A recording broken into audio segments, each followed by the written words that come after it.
오늘 말씀은 요한복음 20장 21절부터 22절 말씀입니다. 보내시는 나의 아버지라는 제목으로 말씀을 전하겠습니다. 현대인의 성경 요한복음 20장 21절부터 22절 말씀입니다. 예수님은 다시 제자들에게 너희가 평강하기를 바란다. 아버지께서 나를 보내신 것처럼 나도 너희를 보낸다 하고 말씀하셨다. 그리고서 예수님은 제자들에게 숨을 내쉬며 말씀하셨다. 성령을 받으라. 오늘 이 말씀에 분명히 평안이라는 단어가 나옵니다. 우리 하나님은 평안을 주시는 하나님이십니다. 먼저 이 세상을 사는 동안 우리에게는 죽음이라는 두려움이 있습니다. 그 두려움은 죄가 들어왔기 때문에 죽음이라는 것이 시작되었던 것입니다. 지금 이 시대에 코로나 바이러스 때문에 많은 분들이 질병에 대한 두려움이 있죠. 그 두려움은 그 끝에는 죽음이 있기 때문에 그 두려움이 있는 것입니다. 그러나 우리에게는 평안이 있습니다. 왜냐하면 예수님께서 그 죽음을 대신하셨기 때문이죠. 6시간 동안 십자가에서 우리를 사랑하셨기 때문에 십자가에서 우리의 죄를 다 짊어지시고 모든 피를 흘려주시고 우리를 구원해 주셨습니다. 평안의 반대는 바로 두려움이겠죠. 이 세상을 사는 동안 두려움이 없을 수는 없죠. 저에게도 그런 두려움이 참 많았습니다. 1993년도에 아프리카를 처음 갔으니까 지금 한 2년만 더 있으면 30년 동안 아프리카 선교를 하고 있습니다. 참 두려운 일들이 많았는데 그 중에 1999년도에 16명의 팀 멤버를 데리고 아프리카를 갔을 때 저희들이 부족마을로 들어가서 40일 동안 하는 프로그램들을 지금까지 해왔습니다.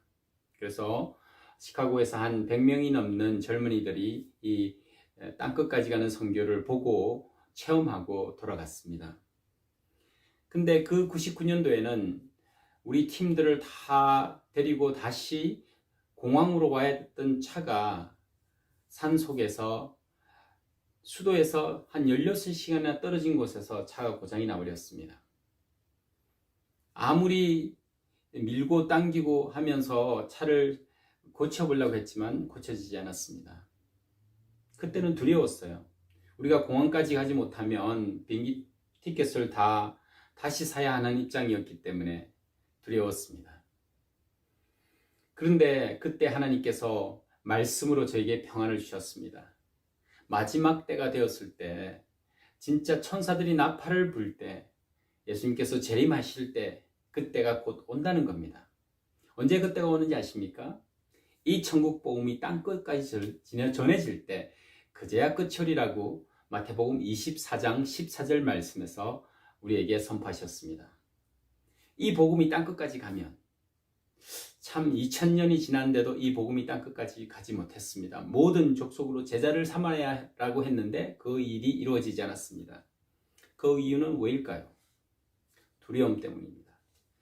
우리가 두려워서 땅끝까지 가지 못하기 때문에 그래요. 그리고 사탄이 뒤에서 역사를 합니다. 선교하는 것은 좋은데 땅끝까지 가는 것을 막는 것입니다.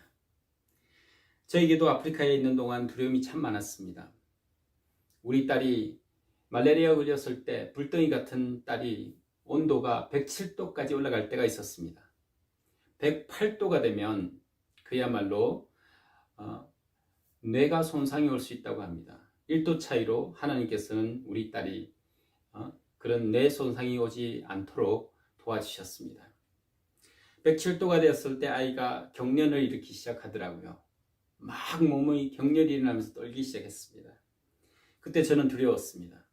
그 두려움을 보았던 딸이 저에게 아빠 나 괜찮아 라고 저를 위로하더라고요. 정신이 없었을 텐데 많이 아팠을 텐데 그 아이를 안고 저는 밖으로 나가서 그 밤에 그 많은 별이 있는 것을 바라보면서 기도했습니다. 하나님, 전능하신 하나님, 이 아이를 살려주세요. 아주 절실한 기도였습니다. 하나님께서는 그 와중에서도 평안을 주셨어요. 나와 동행하신다는 것을 보여주셨고 그 아이를 치료해 주었습니다.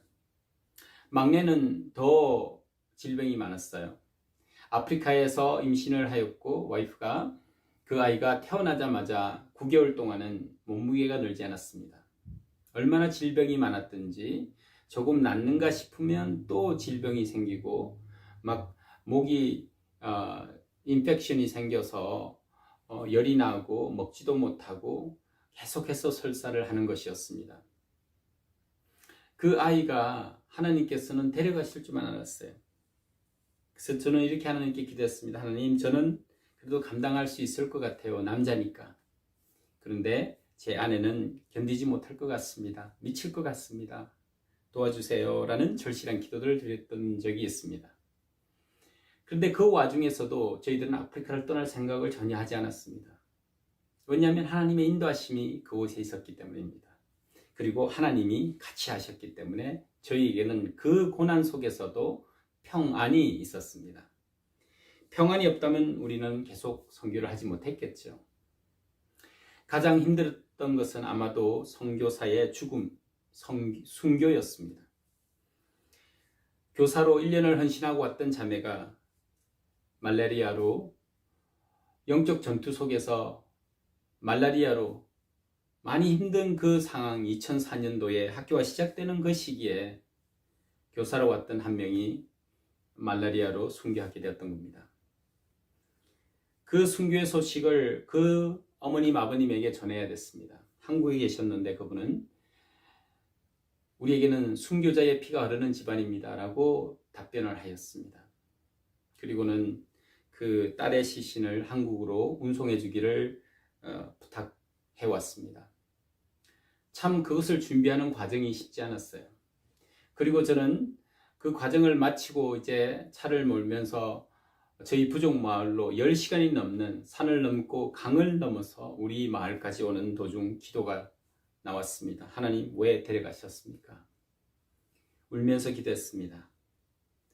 살려주셨으면 더 좋은 간정이 되었을 텐데 왜 데려가셨습니까? 라는 기도였어요. 아무 소리도 들리지 않았습니다. 그런데 그 기도 속에서 말씀이 생각나더군요. 하늘의 미랄이 땅에 떨어져 죽지 않으면 그대로 있고 죽으면 열매를 30배, 60배, 100배로 맺으리라는 말씀입니다. 기니는 하나님께서 축복해 주시라고 저는 믿습니다. 왜냐하면 한국인의 선교사의 피가 그 속에 그곳에 뿌려졌기 때문입니다. 이렇게 힘든 과정에서도 그럼 두려운 일이 고난이 있는 그 속에서도 평안이 저를 매일매일 아침마다 찾아왔습니다. 하나님과 동행하면서 먼저 아침에 일어나면 하나님과 보내는 시간을 먼저 가졌기 때문입니다. 어떤 분이 그런 질문을 해요. 왜 아프리카를 가셨습니까? 저는 아프리카가 가고 싶지 않았어요. 그런데 기도하는 도중 아프리카가 밝은 빛으로 나타났습니다. 하루도 아니고 이틀도 아니고 7일 동안 매일 아침마다 계속되었어요. 그래서 저는 그때까지만 해도 사실은 성경의 하나님, 2000년 전에 오신 예수님을 믿었습니다. 지금 살아서 역사하신 하나님을 체험하지 못했던 때였어요. 그런데 그 예수님, 부활하신 예수님께서 아프리카를 광명으로 보여주시면서 인도하셨습니다. 그래서 저는 아모스 3장 7절 말씀을 제 간증이라고 합니다. 주 여호와께서는 자기의 비밀을 자기의 선지자에게 보지 아니하시고는 결코 행하심이 없으시리라 하는 말씀입니다. 그 말은 비밀을 먼저, 계획을 먼저 보여주시고 행하신다는 뜻이죠. 그래서 저는 동행하시는 예수님의 그 평안을 가지고 계속해서 지금도 따라가며 삶을 시작합니다. 기독교란 무엇이냐고 물어본다면 저는 따라감이라고 합니다. 오늘 말씀을 보면 분명히 하나님께서, 아버지께서 나를 보내신 것 같이 나도 너희를 보낸다라고 예수님께서 말씀하셨습니다. 여기서 먼저 아버지라는 단어를 한번 생각해 봅시다. 여러분, 우리는 예수님을 통해서 하나님의 자녀, 그래서 천국에 계시는 이 세상을 창조하신 분이 나의 아버지입니다. 그 아버지를 지금 하나님의 자녀가 되신 여러분들이 그 아버지를 진짜 체험하시고 계십니까? 아니면 그냥 종교 생활을 하시고 계십니까? 독수리가 병아리를 낳는 법이 없습니다. 사자가 고양이를 낳는 법이 없죠. 전능하신 하나님께서 자녀를 가졌습니다. 그러면 그 자녀는 어떤 자녀가 될까요? 하나님 같은 진짜 전능하신 역사의 주인공이신 하나님의 자녀가 되었다는 것은 우리도 역사의 주인공이 된다는 뜻입니다. 예수님의 귀한 피로 사함을 받고 우리는 귀한 하나님의 자녀가 된 것입니다. 그런데 질문은 이것입니다. 귀한 사람은 되었는데 귀한 일을 하시고 인생을 살아가고 계십니까? 라는 질문입니다. 자, 우리가 보내시는 아버지의 그 마음을 알고 있다면 죽어가는 이 세상에 있는 모든 민족, 가서 모든 민족으로 제자를 삼으라 라는 그 명령을 따르지 않겠습니까? 그 아버지는 지금도 기다리신다는 겁니다. 진짜 이런 양을 찾기 위해서 기다리는 그 목자처럼 기다린다는 겁니다. 그분은 우리에게 땅끝까지 가라고 말씀하십니다. 자, 우리에게는 이 보내심의 선교가 있습니다. 근데 2000년이 지난 지금도 이 과제는 끝나지 않고 있습니다. 왜일까요? 라는 질문을 우리는 꼭 해야 합니다. 그것은 분명히 사탄이 우리가 가야 하는 땅끝까지 가지 못하도록 교묘하게 막고 있습니다. 그러나 그 사탄은 우리에게 가지 말라고는 하지 않습니다. 땅끝까지 가지 못하게 하지 선교는 하는 것은 하라고 합니다. 그런데 편한 곳을 그리고 안전한 곳에까지만 너무 위험하게 하지 말라고 그럽니다. 그래서 지금까지도 우리는 선교를 해왔고 지금 기독교인이라고 하는 세계 인구수가 한 30% 정도 된다고 합니다. 그 말은 2 billion people이 하나님을 믿는다는 것입니다. 그 많은 사람들이 만약에 보내신 아버지의 마음을 가지고 있다면 우리 시대의 이 과제는 끝날 수 있다는 것이죠. 저는 아프리카에 있으면서 기도를 하는 도중에 이런 생각이 문득 들었습니다. 남아있는 미전도 종족이 몇 개일까라는 그 생각이 들었어요. 그때는 참 부끄러웠습니다. 아버지의 마음을 가지고 있는 저라고 생각했고 땅끝까지 와서 선교를 하는 저였지만 그 미전도 종족은 남은 숫자를 알지 못했어요. 만약에 남은 종족이 몇 개인지를 모른다면 끝낼 수가 없지 않습니까? 그래서 제가 안식월을 하려고 미국으로 돌아왔을 때 인터넷으로 미전도 종족 숫자를 찾아보았습니다.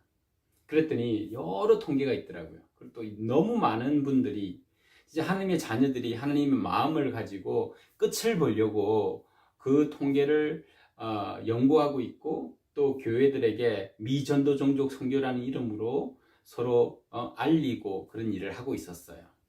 거기서 통계 중에서 제일 좋은 통계가 1581종족이 남았다는 통계였습니다.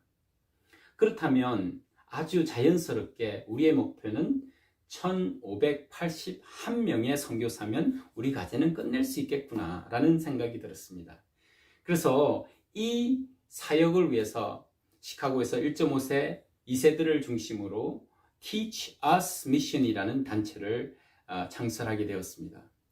다른 선교가 이루어지는 곳, 교회가 있는 곳, 선교사가 있는 곳이 아닌 진짜 아무도 없는 곳에 가서 땅끝까지 가서 제자를 삼는 그런 단체를 만들어야 되겠다. 그런 선교사를 양육해야 되겠다는 그런 마음을 가지고 시작했던 것이죠.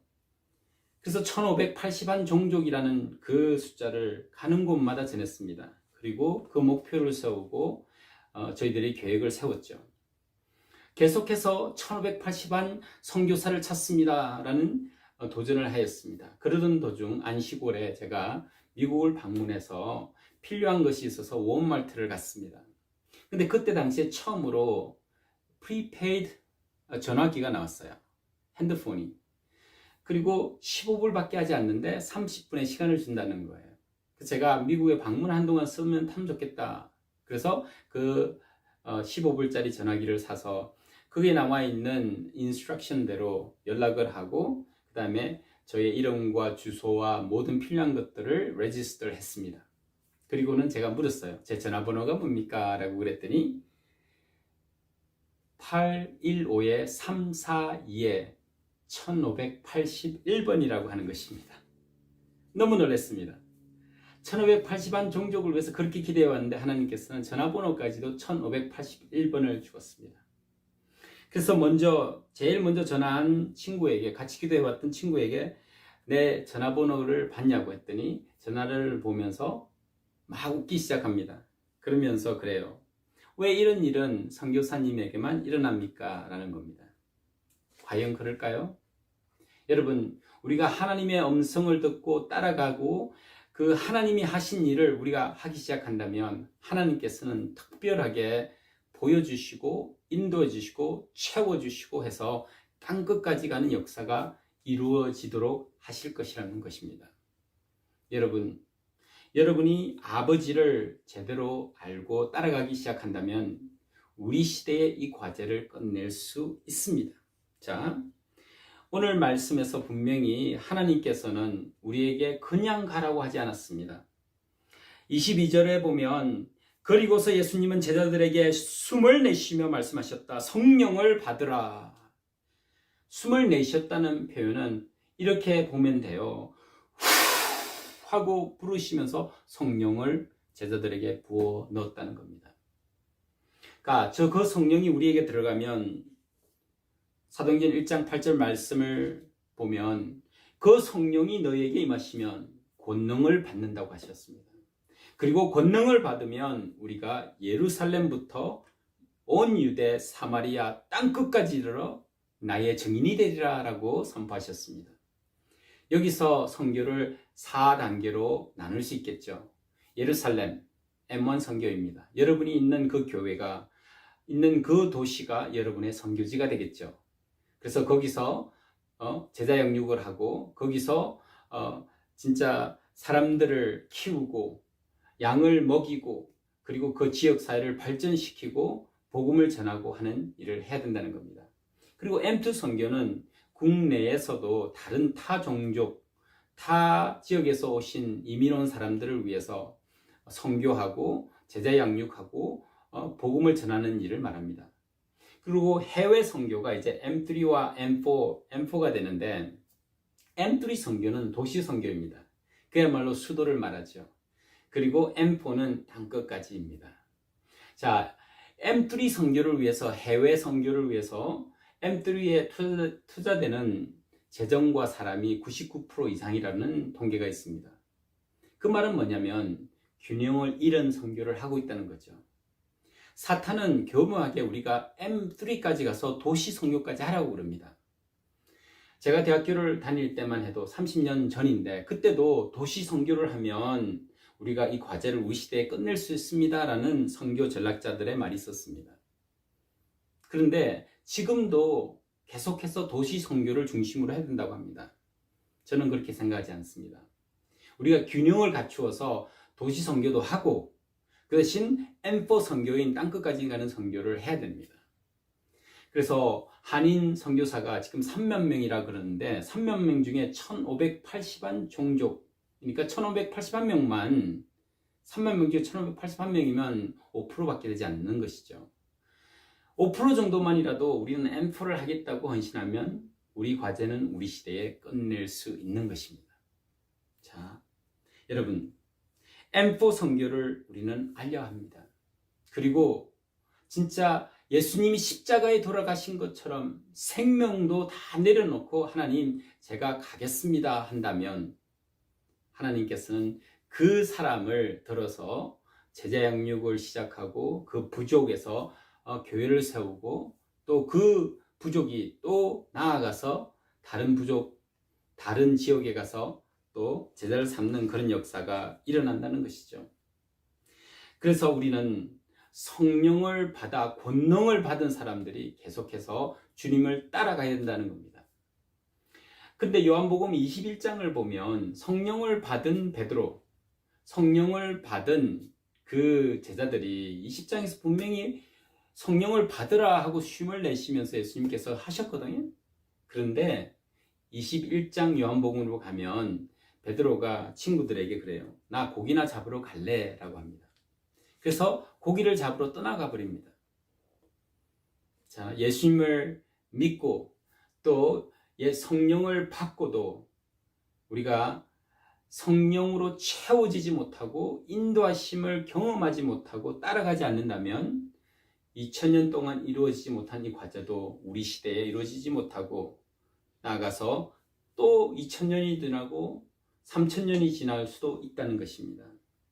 그런데 만약에 우리가 성령을 받고 매일같이 말씀으로 채워지고 기도로 준비되고 그 다음에 성령으로 채워진다면 분명 우리 시대의 이 과제는 땅끝까지 갈 수 있습니다. 자, 그러기 위해서는 성령의 채워짐을 경험해야 됩니다. 자, 제가 예를 들겠습니다. 스펀지를 가지고 물 속에 집어넣었다 빼면 스펀지에는 물이 가득하겠죠. 그런데 제가 그 스펀지를 손으로 꽉 잡고 물 속에 집어넣었다가 그 손을 뺐다고 생각해 봅시다. 그 스펀지를 펴도 제가 꽉 스펀지를 잡고 있었기 때문에 물이 스며들 수가 없는 겁니다. 바로 성령으로 채워진다는 말이 Filled with the Holy Spirit이라는 것이 우리가 열지 않는다면 채워지지 않는 것이죠. 그래서 하나님 앞에 가서 기도할 때도 나를 열지 않고서는 채워지지 않는다는 겁니다. 예배를 아무리 많이 드려도 영적 예배가 될 수 없는 이유는 내가 열려서 하나님의 그 위대하심으로 채워지지 않는다면 우리는 계속해서 우리의 길을 갑니다. 세상에는 많은 교회들이 있습니다. 서울에 있는 교회만 해도, LA에 있는 교회만 해도, 뉴욕에 있는 교회만 해도 그 교회가 1580한 교회는 더 되거든요.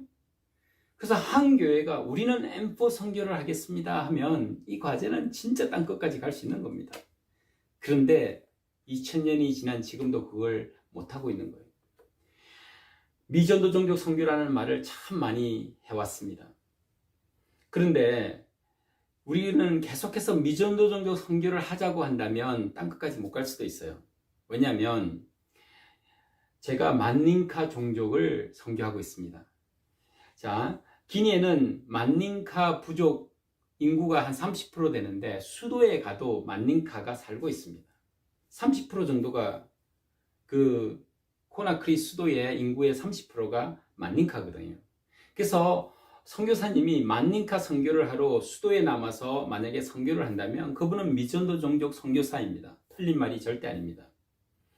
그런데 대부분의 99% 이상의 선교사님들이 훈련을 받고 선교지를 가면 수도에 남아서 그 사역을 계속 하고 있다는 겁니다. 그래서 우리가 균형을 맞춰야 된다는 말이 그 뜻입니다. 만약에 선교를 M3하고 M4로 나누면 우리가 그것이 이해가 정확하게 될 수가 있어요. 그래서 땅끝까지 가는 선교, 바로 M4 선교입니다. 그래서 우리는 땅끝까지 가는 이 사역을 위해서 균형을 갖추어야 됩니다. 이 균형을 갖추고 선교를 하기 위해서는 여러분이 균형을 갖춘 삶을 살아야 된다는 겁니다.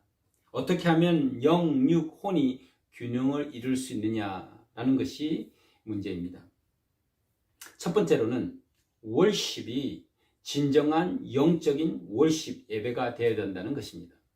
로마서 12장에 보면 이런 말씀이 있죠. 1절에 형제 자매 여러분, 그러므로 나는 하나님의 자비하심을 힘입어 여러분에게 권합니다. 여러분의 몸을 하나님께서 기뻐하실 거룩한 산 제물로 드리십시오. 이것이 여러분이 드릴 합당한 예배입니다. 라는 것입니다. 자, 우리는 하나님의 자비하심으로 하나님의 자녀가 되었습니다. 베이비로 태어났습니다. 그럼 우리는 자라나야 된다는 거죠. 영적 예배를 드리고 예배를 드리면 우리에게는 변화가 일어납니다. 성화가 일어나는 것이죠.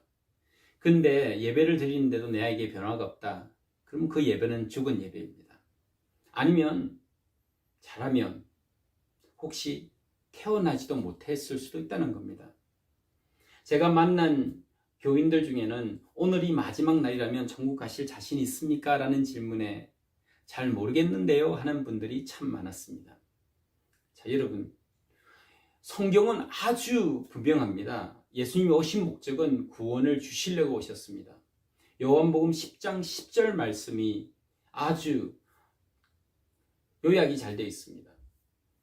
사탄이 도적이라고 되어 있습니다. 도적이 오는 것은 도둑질하고 죽이고 멸망하는 것뿐이요, 내가 온 것은 너에게 생명을 주고 그리고 풍성하게 주려고 왔다고 말씀하셨습니다.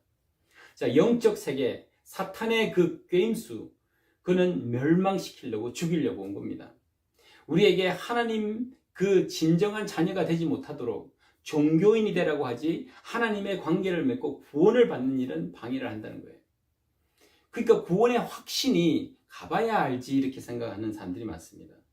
집사가 되고도 권사가 되고도 장로가 되고도 여러분, 로마서 10장 10절 말씀은 아주 단순합니다. 그렇죠? 마음으로 믿어서 의에 이른다 그랬습니다. 그리고 입으로 시인해서 구원에 이른다고 하셨습니다. 자, 우리가 예수님을 영접하는 순간, 그리고 예수님의 그 구원을 선물로 받는 순간 하나님의 자녀가 되는 권력을, 권세를 하나님께서 주셨습니다. 자, 여러분, 바로 먼저 태어나야지 잘할 수 있는 겁니다. 만약 여러분 오늘이 마지막인데 천국 가실 자신이 없다면 예수님을 영접하시고 하나님의 자녀가 되시기 바랍니다. 요한복음 3장 16절을 한번 읽어보세요. 그 요한복음 3장 16절, 진짜 하나님이 이 세상을 이처럼 사랑하사 독생자를 주셨다고 하셨습니다.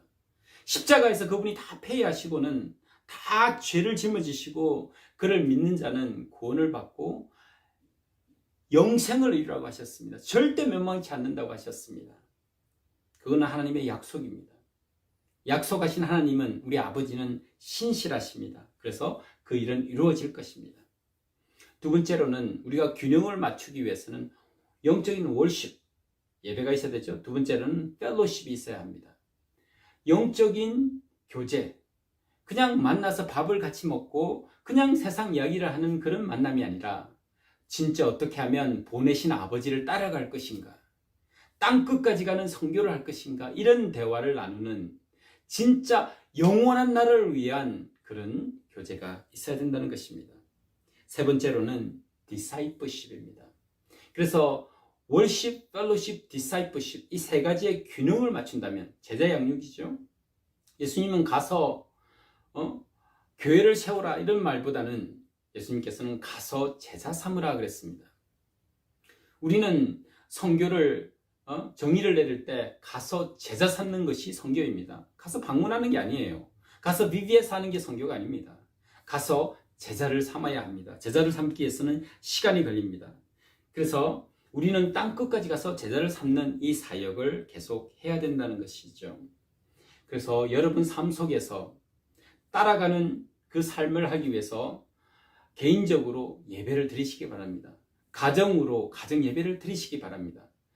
다 주일날 예배를 교회에 모였을 때만 드리는 예배가 아니라 집에서 찬송가 하나를 부르며 말씀 한 장을 같이 읽으며 그 다음에 기도 제목을 넣어놓고 같이 기도를 해주세요. 그리고 오늘 이 말씀을 통해서 M4 선교를 위하여 기도해 주시기 바랍니다.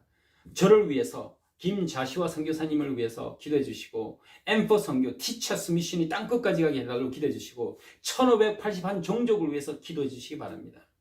그러면 영적 예배를 드리면서 또 두 번째로는 교제, 그 교제는 이제 믿는 사람, 따라가는 사람들과 계속 만나세요.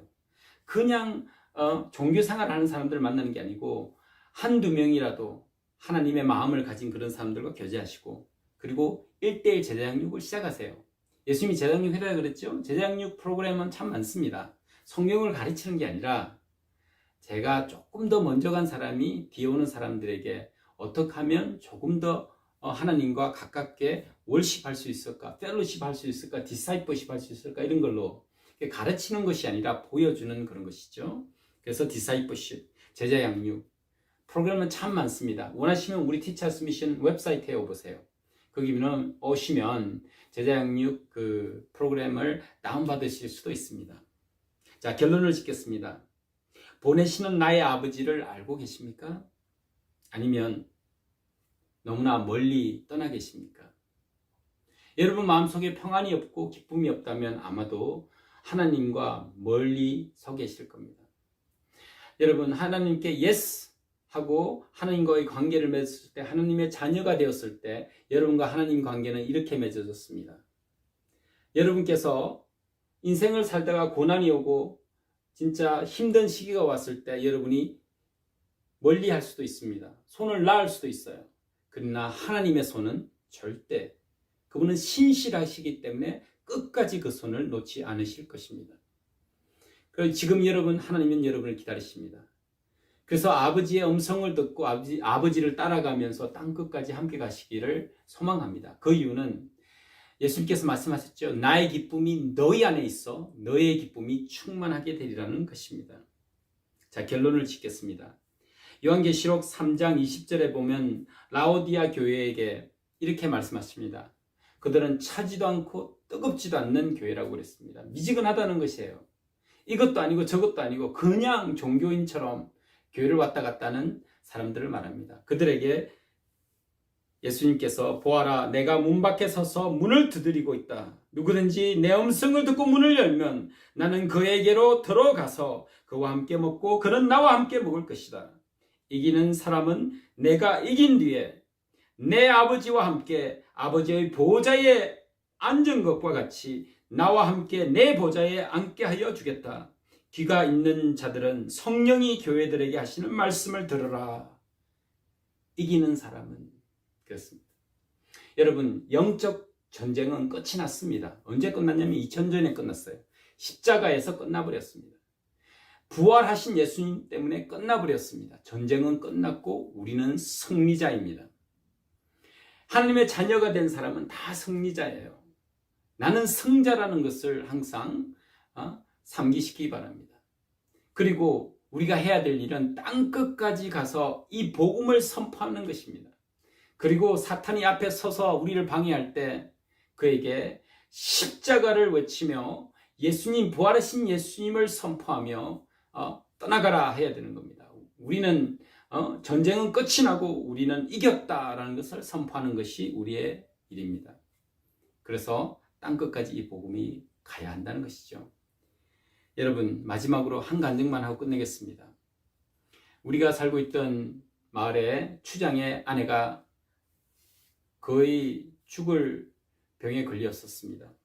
추장이 아내가 아프다 그래서 찾아갔어요. 침대에 누워있는 뉴망, 그 여인은 그야말로 사경을 헤매고 있었습니다.